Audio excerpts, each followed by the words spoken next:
whole speech, and it is the distance between what is said and what is known to be true has become an abyss.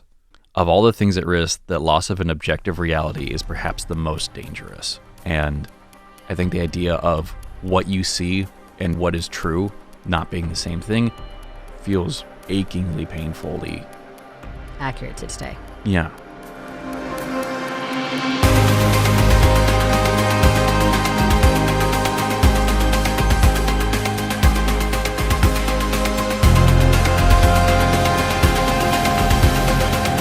Hello, everyone, and welcome to Tales of Our Times. This is a show where we discuss the stories that move us, what makes them so meaningful, and why others could or should find meaning in them as well. This is not a spoiler-free show, so keep that in mind as you continue to listen. We tackle books, movies, podcasts, and more. Where there's a story, there's a reason to read or watch in today's episode. And this is the second of our month-long theme where we're actually just focusing on one TV show.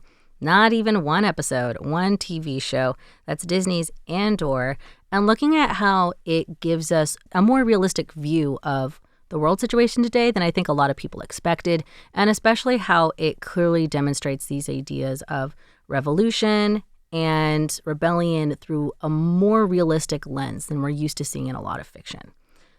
I'm your host, Amanda Stevens, and joining me to discuss this today are our returning guests, Kat Treitz and Jared Friesen. Welcome back, you guys. Hey. Hey. Now, you guys are both Star Wars enthusiasts. Absolutely. Star Wars enthusiast and AP Lit teacher.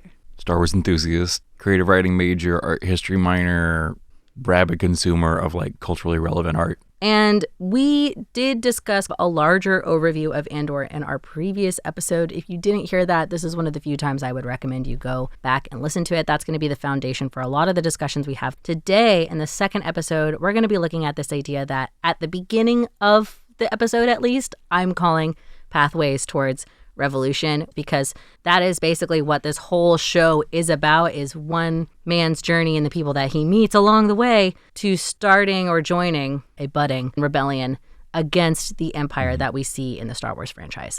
So today I wanted to take kind of a closer lens or a closer look at how each of these characters joined the rebellion. We have three main characters that we're going to discuss today. Cassian Andor, the titular character, Mon Mothma, the privileged person within the system, and Axis, also called Luthen, the secret puppet master. Yes. But you guys detailed that they all kind of came to the rebellion in really different ways. So at the start of the show, what is the state of the rebellion? Is there a rebellion at all? The start of the show, we don't know much about the rebellion because we're following Andor. We're following Cassian. He's out in the middle of nowhere on a backwater planet, and the Empire is encroaching further and further out from Coruscant.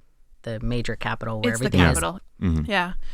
But Ferrix is so far removed from that. They've been able to keep their head down. Yeah. They've been able to stay out of trouble because they're just so far out of the middle of nowhere. So we don't know much about the rebellion in the very beginning. There's a few small groups trying different things. None of them are working together. A bunch of self-organized militias are just out there doing their own things. Okay. It's either they're on a planet and it's local, or they are a roving independent band. Kind of like a pirate band, so A to little speak. bit, yeah. It's like if we were to take the U.S. as an example, because the U.S. is huge. Yeah. Say the center of the U.S. is Coruscant, and there are people kind of expanding outwards. There's like a small rebellion happening in Texas. There's a small rebellion happening in Washington State. There's one happening in like The corner of Florida. Alabama. Yeah. Yeah. And none of them Okay. are able to communicate with each other. They're just groups. I think that's doing a their good own thing. touchstone. So that's where we start. Then how do these three characters, Cassian, Luthen, and Mon Mothma, end up joining what becomes an organized rebellion by the end of the show? A good place to start is Luthen, whose codename is Axis, a point on which everything else tips or leverage is applied.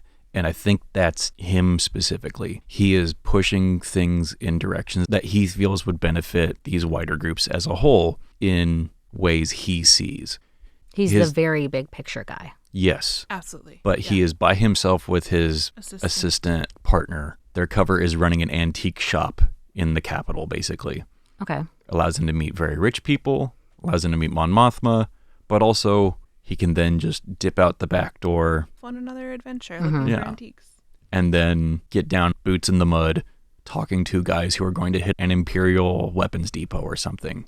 So how did Luthen then come to believe that there should be a rebellion in the first place? So we meet Luthen very early on without knowing anything about him. It's not until the season finale, pretty much, Of the last season.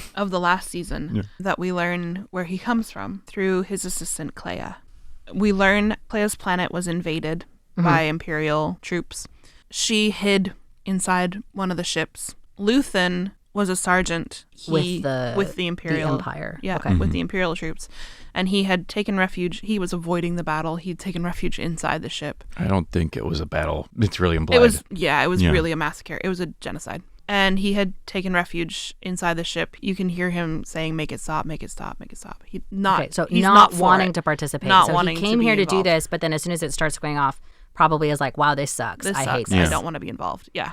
So he's hiding out in the ship, and he finds Clea, a kid at the time. He basically hides her from the rest of the army, the troops, takes the ship and gets Clea out, gets himself out, and just defects.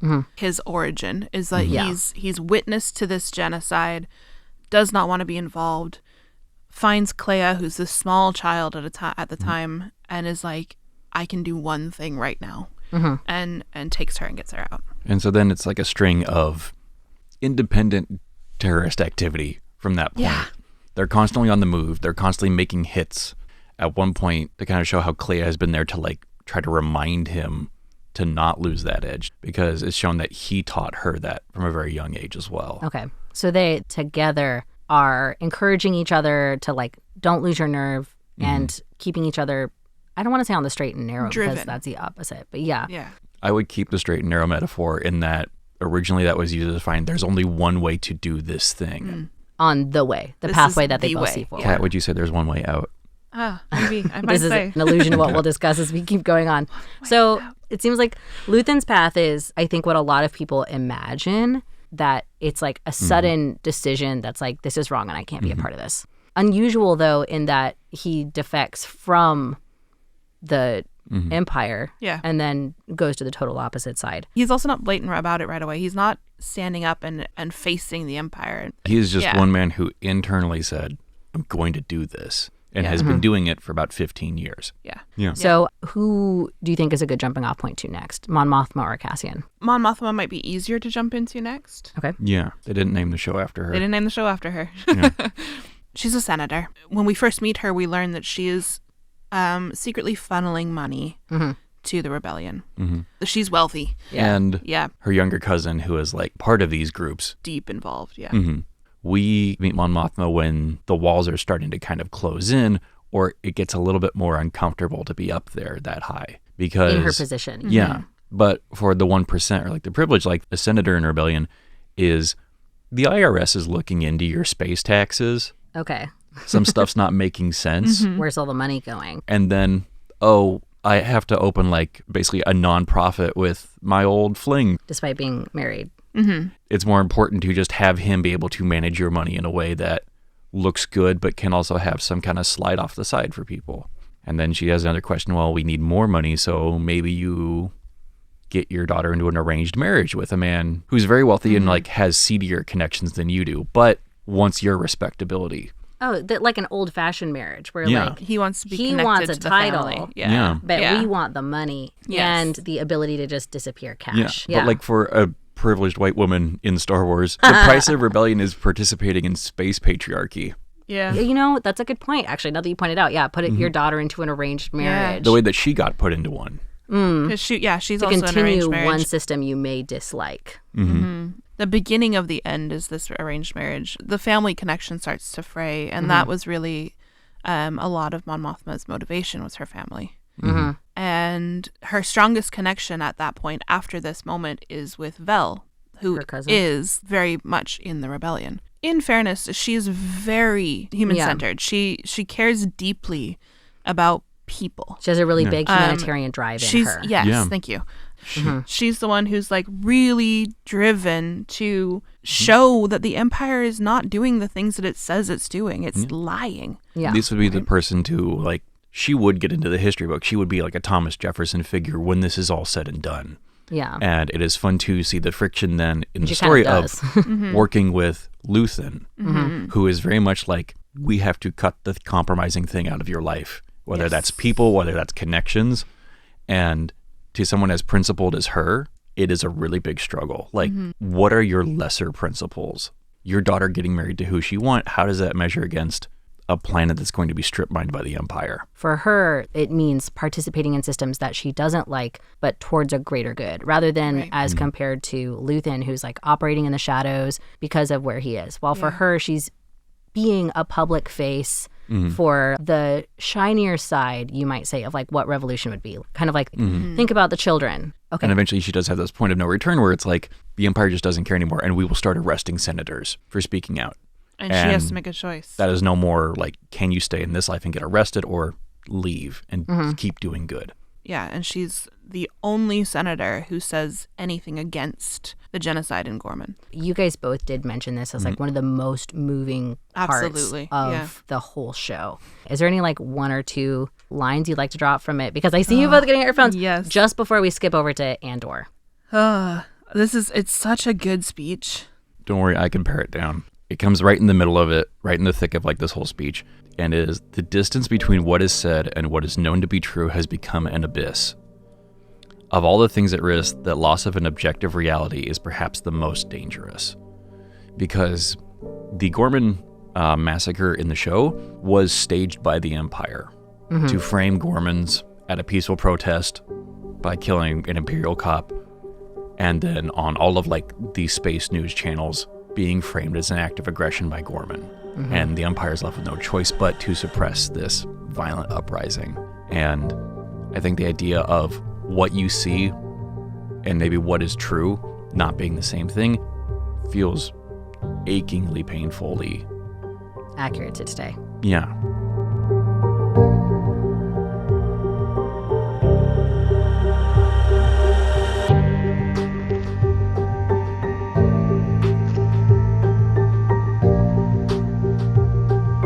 So I'm going to move us into talking about Cassian Andor, who the show is named after.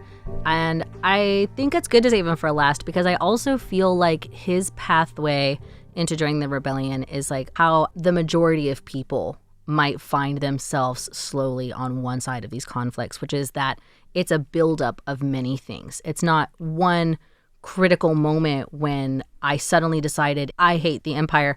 It's like a slow building of many things that eventually drives him into meeting people with bigger ideas and taking action because that's what he wants to do. I think I agree. Like, kind of like the analogy of a frog in a pot. It's like you're slowly turning up the heat until like, when is he going to hop out? Because in the first season, we learned about like his backstory, his life of like being on a planet that got colonized by the Empire. He's literally an indigenous person from that island, getting rescued by his adoptive mother. That island planet, yeah. Yeah. Then turning to like thievery, being outside the law, and then getting pushed further outside of that. Meeting Luthen, getting involved in a train heist because he's a good pilot, and deciding I'm not going to compromise this selfishly, and I'm going to prevent someone else from doing that. And then like slowly building in more moments where he comes into conflict with the system at large, and eventually saying like, no, I won't accept this, but with increasingly better tools personally that he's learned from the people around him. Yeah, as far as meeting people goes, there's a Force user at one point. She's healing him, and she calls him a messenger. And I think we see that very clearly because everyone he comes in contact with, everyone who he meets teaches him something, but they also gift him some knowledge or some kind of lesson to carry on. We get Nemik's manifesto. He learns lessons from Marva, his mother. He's on the Gorman Plaza during the genocide, and a bellhop there tells him rebellions are built on hope, which he then passes on to Jyn Erso later. He tells her rebellions are built on hope. It's a phrase that comes from nobody, essentially. And sort of becomes emblematic it becomes of emblematic, this larger movement. And we see him take all of these things that he's learned and push them. It pushes him forward, but it also pushes a rebellion forward. He plays Nemik's manifesto over the air, and broadcasts it to everyone so that everyone can hear it. Every little moment that he has gets carried along with him into the ending, the culmination of his journey. And I think the primacy of that too is the one thing that this rebellion that he has between like Mon Mothma and Luthen and Andor is connection with the people you're fighting for.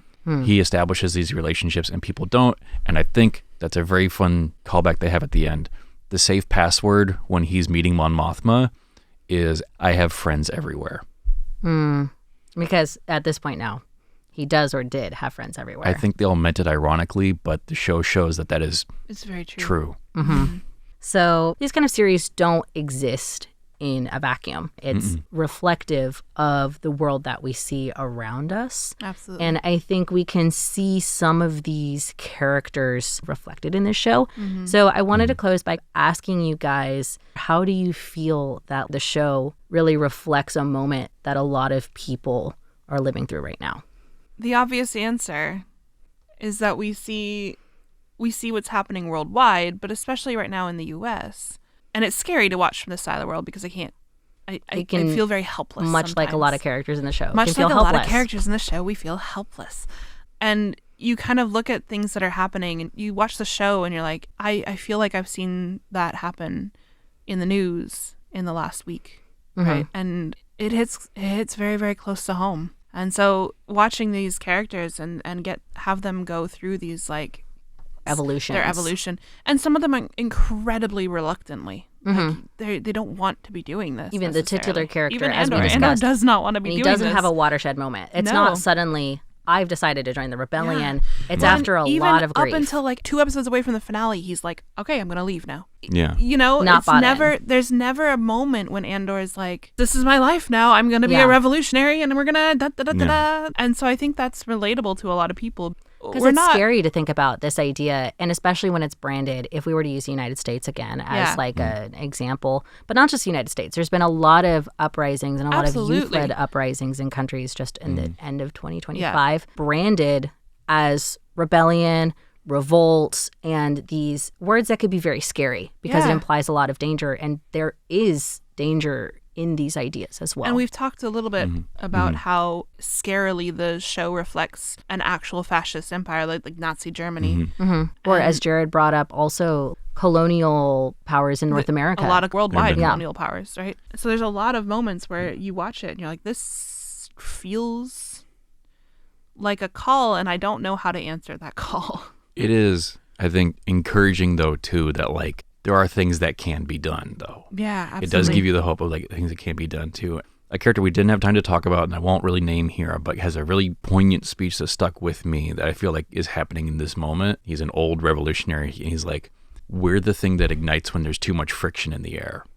The show really encourages you to, if nothing else, really think about how you would answer if you get asked these questions or the time comes. What would you say when these things come up or when this question gets asked?